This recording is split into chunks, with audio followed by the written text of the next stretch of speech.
Prize বোনের draw দেখেই আমার বর বলে মিলাও, কিন্তু কিভাবে কি মিলাবো বলেন। যখনই মিলাইতে যাই তখনই দেখা যায় 2-3টা সংখ্যার জন্য মিলে না, কখনো একটা সংখ্যার জন্য মিলে না।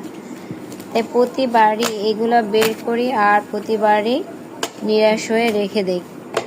আমি জানি না আমার সেই লাকি চান্স কবে আসবে, কবে আমি এইগুলা ড্রটা মিলাইতে পারবো। সেরকম আমার কপাল নাই ভাই, আমার পাবার কপাল নাই, দেবার কপাল আছে। আর প্রাইজ বোন মামাও সে বুঝে গেছে, বাংলাদেশ ব্যাংক বুঝে গেছে যে একে দেওয়া যাবে না। তাই তো আমি প্রতি 3 মাস পর পরই ড্র হয়, আর প্রতি 3 মাস পর পরে অনেক আশা নিয়ে আমি এগুলো নাড়াচাড়া করি যে হয়তোবা এবার পেয়ে যাব, হয়তোবা এবার পেয়ে যাব।